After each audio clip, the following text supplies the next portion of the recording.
Ladies and gentlemen, Good evening. Are you ready? Okay, here we go.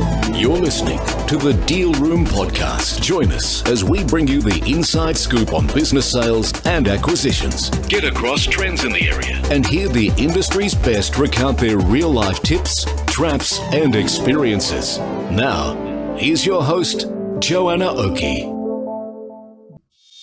Hi, it's Joanna Oakey here, and welcome back to the Deal Room Podcast, a podcast proudly brought to you by our commercial legal practice, Aspect Legal. We have a very exciting two-part series here now for you, and this is our two-part interview with Chris Rolls. Now, Chris Rolls is a serial entrepreneur who's built and sold 4 businesses, 3 of which were amongst the largest of their kind in Australia. Chris then went on to found PieLAB Venture Partners in 2016, which is a venture capital fund that invests in early stage technology businesses focused on the real estate sector. And in this two-part series, Chris brings to us a very interesting approach of both having the experience of buying and selling businesses, so the sell side experience, and also now from 2016 onwards, the experience as a buyer. Now, in part 1 of this two-part series, we're digging into Chris's background, his experience in buying businesses that he ultimately sold. And in part 2, we venture into looking at his experience on the flip side as a buyer of businesses. Now, in this first part of the two-part series, we look at not just Chris's experience in building businesses to sell, but the learnings along the way. And please ensure that after you listen to this episode, you make sure you hunt down part 2, where we get into that experience of Chris as a buyer and what he now is looking for in businesses that he acquires. And don't forget to check out our show notes. If you're interested in finding out more about Chris and PieLAB, then just hit our show notes where we link straight through to Chris. Right, well, without further ado, here we go with our part 1 of our two-part series with Chris Rolls. Chris, welcome to the podcast. It is so fabulous to have you on today. Thanks, Joe. Looking forward to it. Should be an interesting conversation. Oh, absolutely. I absolutely can tell that. It absolutely is. Okay, Chris, now we have a two-part series here, and in this first part of our two-part series, we're hearing a bit about your background because it is a very interesting background indeed. And I think there's a lot of lessons there for our buyers and sellers listening in at the moment. So why don't you give us a bit of a snapshot of your background? Start from the beginning. Tell us where you've been in this journey of business sale and acquisitions. Sure. So I started my first business actually when I was at school. I started our school canteen, and I love it. when I was probably in about year 8 or year 9, and we used to buy chocolate bars and cans of soft drink from Franklin's at the time. I'm not sure if you remember the Franklin supermarket chain. Yes. I think they're gone. Yes. Take them to school and we used to sell them, and that was my first ever business. And we actually had people in each of the different years who would sell the different things for us, and it was a great little business. Love it. You had distributors. That's right. Because we knew all the people in year 9, but of course we didn't know all the kids in year 8 or year 10 or whatever. And that was my first ever business, and that was a great business because first of all we didn't pay any tax. That was the first thing. I didn't even know what it was. It was all cash, and it was instantly profitable, but it wasn't that great for that long, because when I got to about halfway through year 10, the school opened their own school tuck shop, and of course they were better capitalized than me, and we went broke. People stopped buying stuff off us, so that was my first business. First lesson on competition. I love it. Yeah. That's exactly right. But my first proper business was a clothing manufacturer, a company called Scody Performance Wear that manufactures cycling and triathlon clothing. They're still around today, but I sold it probably 20 years ago. I started that when I was at uni. I was a sort of a mad keen cyclist and triathlete, and we started manufacturing clothing, and it went really well. We sort of built that to the stage. We had probably, 15-20% share of the Australian market at that time in my very early 20s, and that was a business that was a lot of fun. So, and that was my first experience of selling a business, and I did it really badly. In what way? Tell So, us why. What did you do? well, I came into work one day, and I had owned half of it with one of my best mates, and who's still one of my best mates, and I said to him, I said, look, I'm a bit sick of this, and we've grown really well. I reckon we should sell this. And so he agreed. Okay, let's sell it. And then the next day we came in with we're going to go and see the accountant, and he had a change of heart, and he said, I don't really want to sell it. How about I buy your share? And I said, oh, okay. So we had a conversation for 5 minutes, came up with a price, and the deal was done. Well, it sounds and what easy. Well, it sounds easy, except 3 years later, he sold my share for 10 times what I sold it to him. And it wasn't, for the record, it wasn't him taking advantage. We were completely naive. We had no idea what it was worth. I had no idea what it was worth. I had an amount of money that I had in my mind that I needed to go and do my next thing. And he was willing to pay it, and turns out I completely undersold it. So that was my first experience of selling a business, and I've built and sold 4 businesses, 4 proper ones. So that was the first one. And can I just say, reflecting Yep. on that, what were the main, what elements out of that whole experience did you take moving forward? I mean, obviously you didn't go through a formal process, and I understand that, but I do, I talk to business owners day in, day out. I'm an entrepreneur at heart too, and I feel that all of our early ventures create this culmination of experience. So what were those lessons that you took on? Yeah, well, I think the first thing is don't come up with a price in 5 minutes while you're having a beer after work and sell your business that you've been building for the last 3 years. Plan So your that's the exit first piece slightly of more. learning. Plan it more than 5 minutes in advance. I've exited a few now, and I think, and even the sort of, I look at it over time. I've gotten better at it, and doing what I do now, which is investing in businesses. I've been through the process many times. I think, absolutely preparation is the key, and while 5 minutes isn't long enough, I think even a year or more, really needs to be where you're aiming at. And planning sort of towards that over time. So the other thing I've learned, and I've gone through processes where I think I've learnt from my experiences over time. I think things like having the right accountants working with you, having the right lawyers working with you, makes a massive difference. And I've used a combination of different things, and more importantly, when we've bought businesses off people, I've seen them use, really poor quality advisors. And it's not that they're bad lawyers, they're just lawyers that don't do, M&A transactions very often. And you see transactions fall apart. So I think, there's a whole range of things that I've learned, but, preparation, good advisors, understanding who your market is, and getting an understanding of what businesses are worth when you go through the sale process. Love it. I love it. And I think you're absolutely right. This is one of the things that I talk about a lot, that this misunderstanding in the market about advisors who are generalist advisors or commercial advisors. So, talking about lawyers, accountants, whoever, who deal with, there's this perception that commercial lawyers understand business sale and acquisitions because they're lawyers in the commercial space, right? But it's so often the case that our generalist lawyers just don't deal with business sale and acquisition on a day-to-day basis, and so don't understand the nuances. No, I always liken it to sort of a GP. You don't go to your GP to get heart surgery.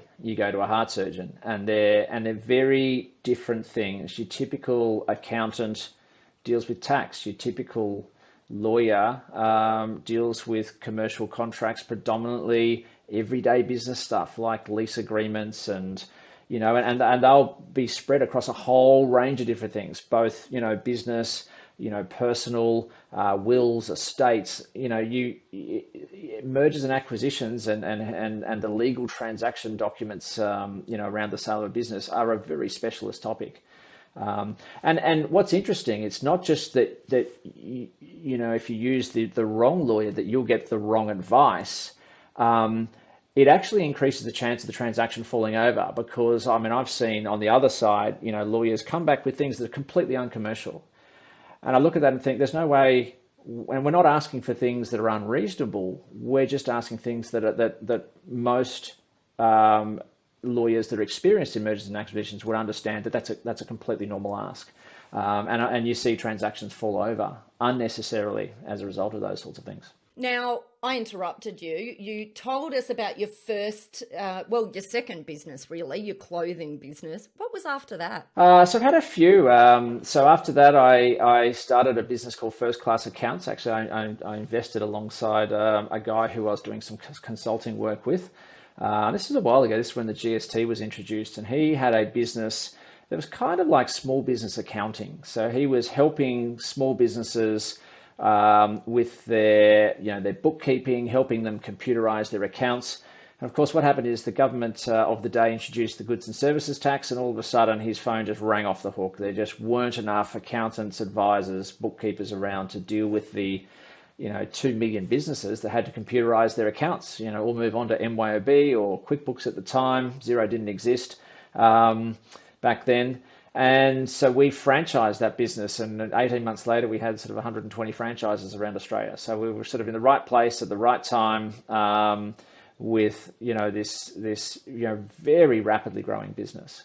And so that was the sort of, and then, while I had that, I actually invested in a business that some friends of mine were running in the real estate industry. And I helped them out on weekends. It was a lot of fun, and I came to the conclusion it was actually more fun than accounting. And they asked if I would come on board as the full-time CEO. And so I said yes. So I stepped out of the accounting business and went through a sale process with that, and which I did, I think, a better job with, but certainly didn't get it, completely right. And why? And then moved into the real estate industry.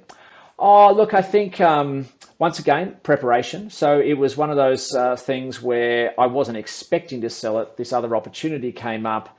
And I think also at the time, I didn't understand the nuances of how to get a business to run by itself, because that was a really good recurring revenue business. And I kind of had this view, well, if I'm not the CEO, I therefore need to sell it, which was, completely, an incorrect and inexperienced assumption. And so therefore I didn't have the time to prepare, for the sale process. And interestingly, a business is typically worth far more if it's under management and being run without the founder who's exiting, being a major part of the day-to-day business. I just didn't know that at the time. So there's things like that, that I learned. But certainly I did a better job than the first one. So I was... Well, that's good. We're on the right trajectory. Yeah. That's exactly right. And, and then the real estate business was probably, I think, the one I've executed best in terms of, first of all, I got into the industry. I invested in that business because it's an industry that has a, recurring revenue annuity income stream. And what I'm talking about there is the property management aspect of real estate. So if you look at the real estate industry, I'm talking residential real estate. There's about 8,000 real estate agencies around Australia.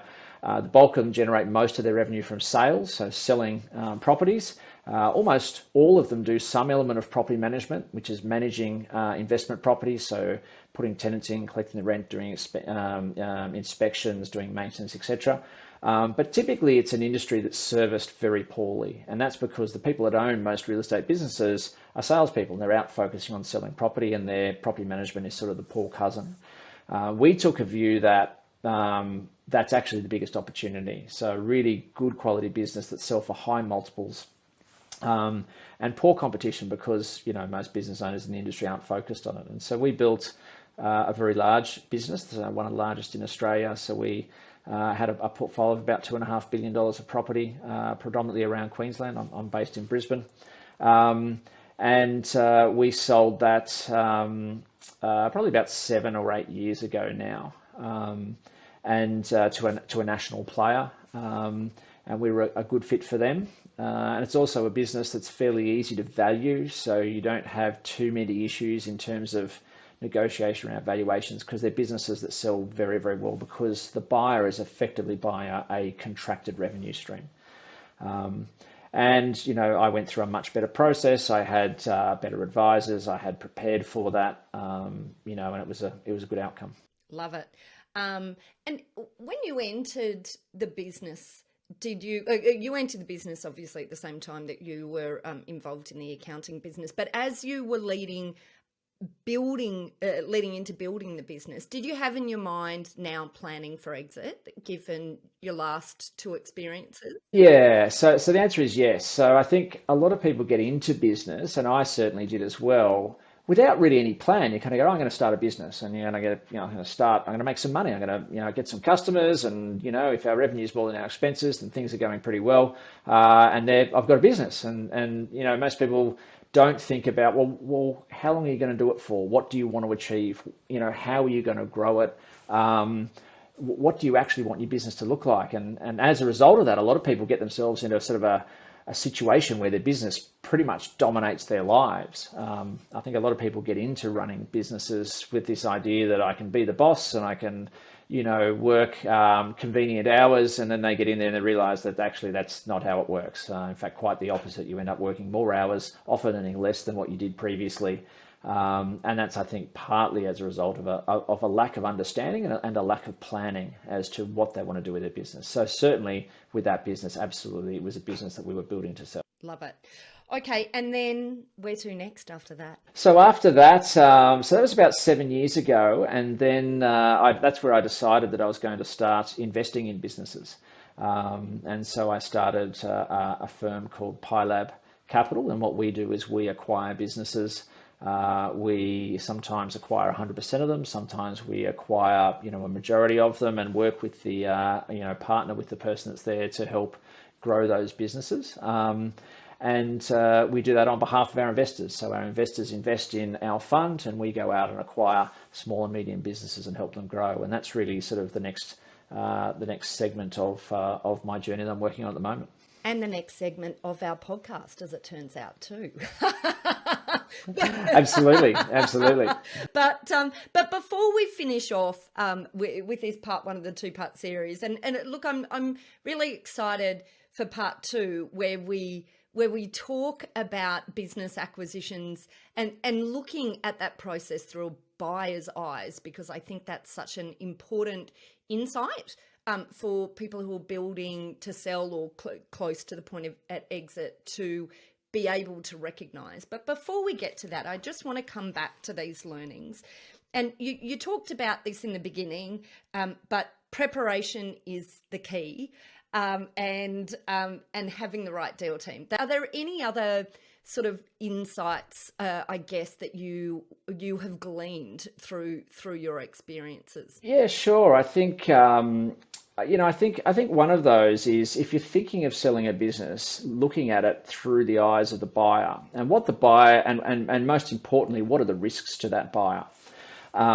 So as an example, one of the things I often see when we go to acquire businesses is you have a history of little or no profitability, and then over the last 2 years, all of a sudden profitability has gone through the roof. Now that just rings alarm bells. Why has there been 5 years of no profit and 2 years of good profits? So understanding, and there may be good reasons for it, but being able to really map those out. Buyers like businesses, when you think about it, what is a buyer buying when they're buying a business? They're looking to acquire an ongoing income stream. Sometimes they want to be doing that passively. Sometimes they want to be doing it actively by working in the business. But there's no question that your business is worth more if you can provide a scenario where that business is a standalone entity with its own management in place, and that can be a passive investment for someone. So that's an important part of that, is understanding the risks, from a buyer's perspective, and showing them how the potential perceived risks can be mitigated. So that's one of the things I think is important. And then I think the other thing that's really important is having an honest conversation with the people internally, because whether you like it or not, your people internally have quite a large influence on the buyer's willingness to buy your business. Because when you think about it, when you buy a business, most businesses in the Australian economy don't have a lot of assets. They're not asset-heavy businesses. We are a service-based economy, so usually very few tangible assets, other than computers, desks, maybe a fleet of cars. We don't have sort of, many businesses with heavy machinery. We're not into manufacturing. And so therefore, given we're predominantly a services economy, the services are provided by a group of people. So thinking about how can you ensure that if those people were to leave, which is always a concern of a buyer, you can recruit more people and get them up to speed quickly. And that can involve having things like training programs, having processes in place so that the revenue stream that's generated by those people, if they leave, doesn't disappear. And so that's, I think, the way to look at it. And of course, the risks are unique to each different type of business. So you can't just sort of say, well, if you do X, you'll get a good outcome. I think you've got to look at your individual business and sort of say, well, what are the risks to someone who doesn't know what I know about the business? And of course, the big thing when you're selling a business that I've found, and I've found it on both sides, both selling it and buying it, is the information asymmetry. As a seller, you will always know more about your business than the buyer will until they've bought it and been in there for a couple of years. And as a buyer, you just don't know the risks. And so one of the things that happens is the seller sort of very often has this view of, there are no risks. This is a great business. It's really stable. And that's because you've been in it for 10 years and you know it, and you know the industry, and you know the suppliers, and you know the people. But the buyer doesn't know that. And that information asymmetry is where you see the gap between, expected price of the seller, and what the buyer will pay. And bringing that gap together is all about mitigating those risks. Absolutely love it, Chris. I just want to say a huge thank you for coming onto the podcast. I'm super looking forward to having you on part 2. No worries. Thanks, Joe. Well, that's it for this episode of the Deal Room podcast. We hope you're now primed for your next deal with these pointers and have enjoyed these fascinating insights. Now, if you'd like more information about this topic, then head over to our website at thedealroompodcast.com, where you'll be able to download a transcript of this episode, as well as access any contact details and any other additional information we referred to in today's podcast.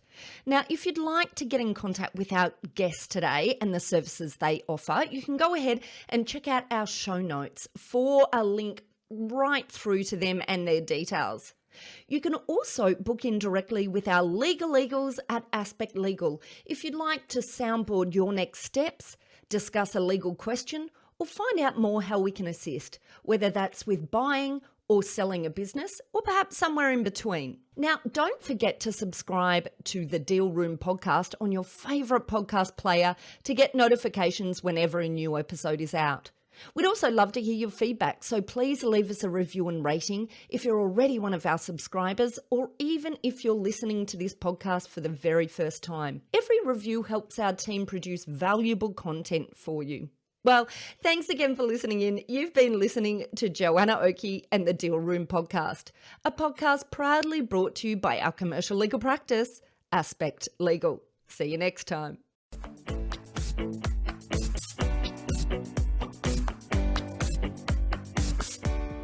Aspect Legal has a number of great services that help businesses prepare for a sale or acquisition, to help them prepare in advance and to get transaction ready. We've also got a range of services to help guide businesses through the sale and acquisitions process. We work with clients both big and small and have different types of services depending on size and complexity. We provide a free consultation to discuss your proposed sale or acquisition. So see our show notes on how to book a time to speak with us, or head over to our website at aspectlegal.com.au. Ladies and gentlemen. That will conclude this evening's entertainment. Thanks for listening to the Deal Room podcast. To find out more about this episode and other episodes in the series, check out the show notes or head over to our website at thedealroompodcast.com.au.